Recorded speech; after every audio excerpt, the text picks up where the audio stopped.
Este documentário nasce de um desafio: expor o que muitos veem e revelar o que quase ninguém percebe. Escolhemos um ofício marcado pela visibilidade, pela presença pública e por uma imagem que parece sólida. Mas por trás dessa aparência existe um território silencioso, pressões que não são ditas, impactos emocionais que não aparecem e formas de adoecimento que se escondem na rotina. Entre o que se mostra e o que se silencia, trazemos à luz aquilo que permanece oculto.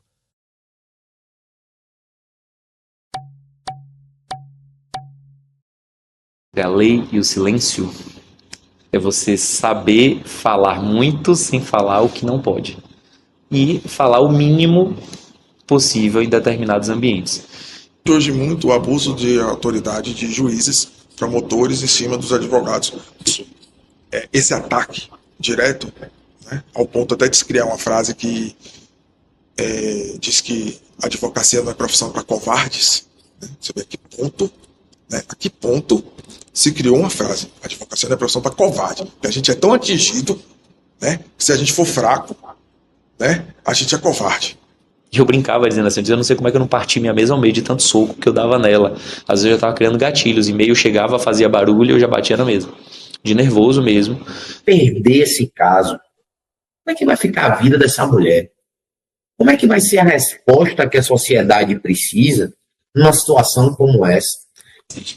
Justiça. Mas a justiça para quem?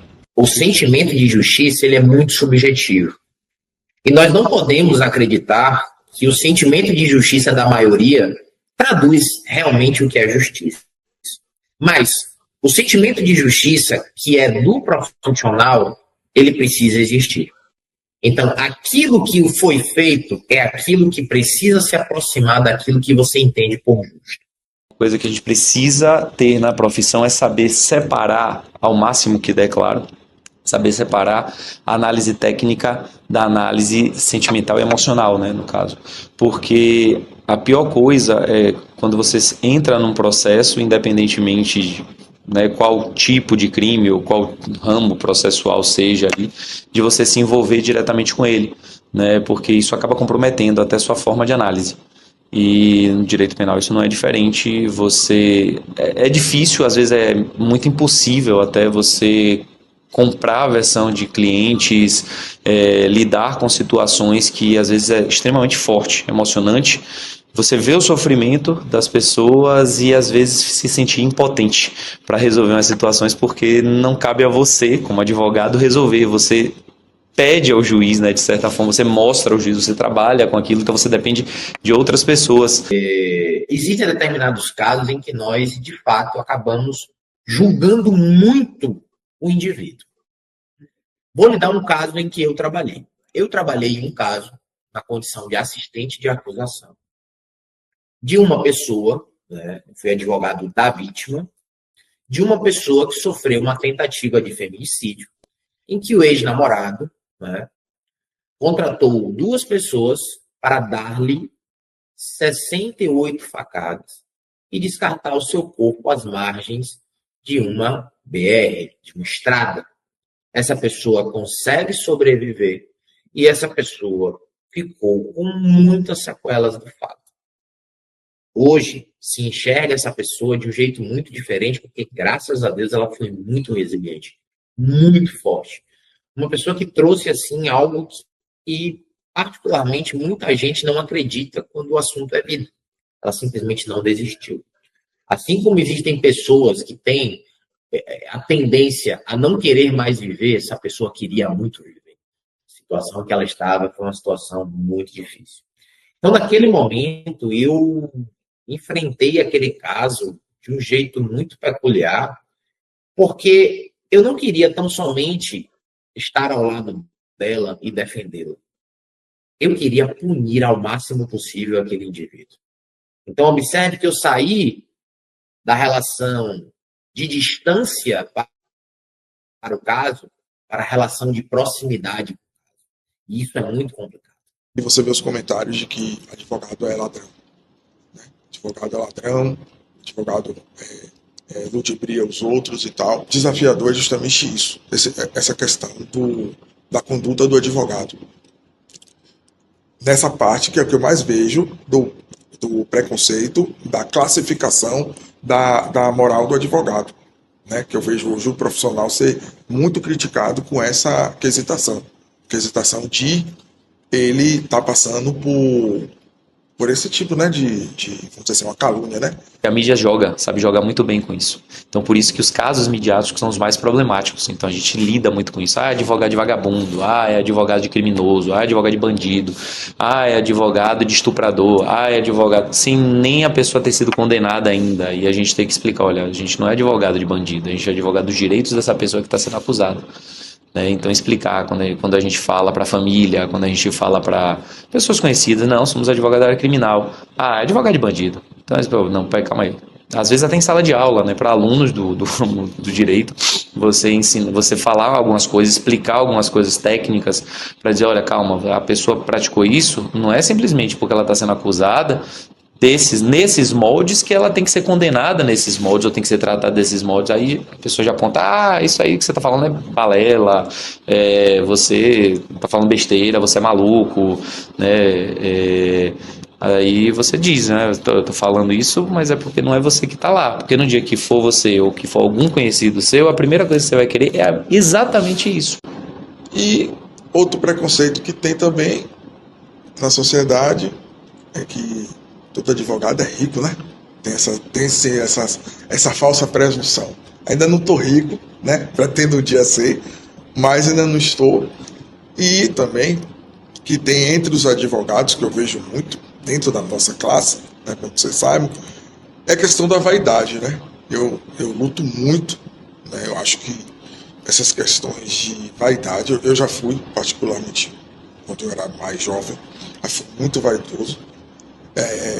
Com terapia eu superei, porque é uma profissão que envaidece muito você, querendo ou não. Você com 23 anos sai da profissão, todo mundo te chama de doutor. Se você não tiver uma filtração, um filtro disso, e souber limitar isso, você acaba se envaidecendo. Trabalho, e acho que não só eu, como a maioria dos colegas, independentemente da área, né, jurídica que for, mas principalmente a criminal, porque não tem hora. Pessoas podem ser presas a qualquer hora, né? Então não tem essa. Já aconteceu de eu estar em finais de semana, feriados, fins de ano, de tocar telefone e dizer, fui preso. A dificuldade é que a gente lida com prazos. Então a gente está sempre pensando, olha, cumpri meus prazos, mas já tem outros para cumprir. Então é difícil, né, até conseguir desconectar um pouco. E eu vejo muitos colegas nesse mesmo problema. Eu me considero uma pessoa muito ansiosa.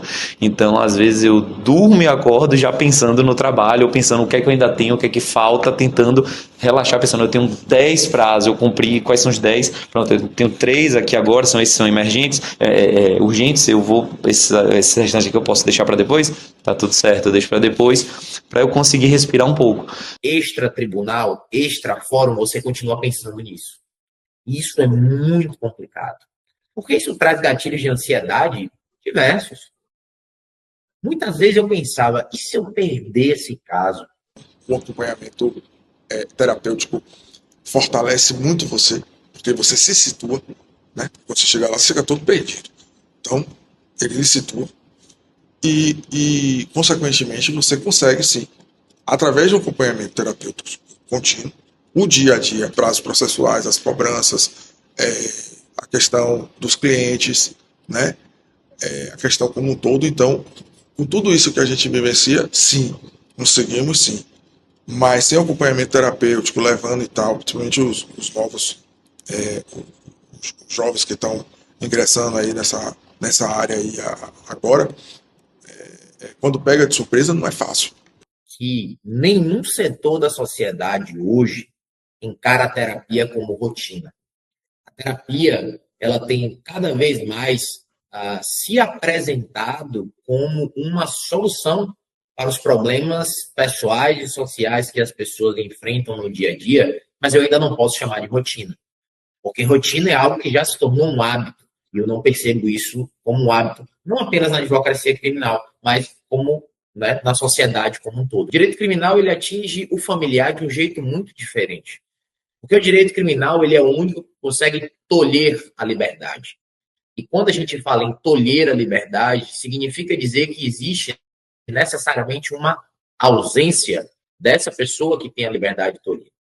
O ser humano, ele é feito de rotinas. O ser humano, ele é feito de hábitos.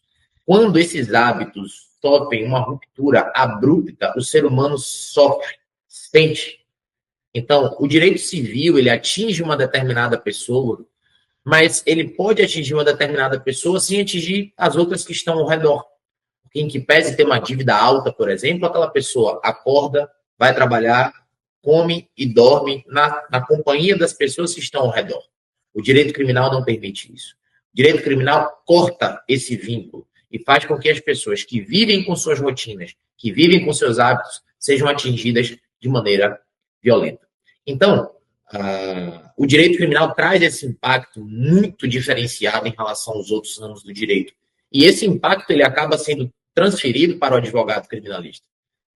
Porque o advogado criminalista que sente a angústia daquela família. O advogado criminalista que recebe ligações diuturnamente daquela família para saber se ele vai sair, para saber se conseguiu falar com o juiz, para saber se o delegado conseguiu levantar alguma prova. Todas essas informações são informações que o advogado criminalista passa e essa carga emocional existente ela é muito forte. Então, as pessoas acabam criando uma expectativa muito maior do que em outros ramos do direito. Então, existe um verdadeiro depósito de emoções. E esse depósito de emoções é o advogado criminalista. Então, você me fez a pergunta se isso impacta na vida do criminalista. Sem dúvidas impacta.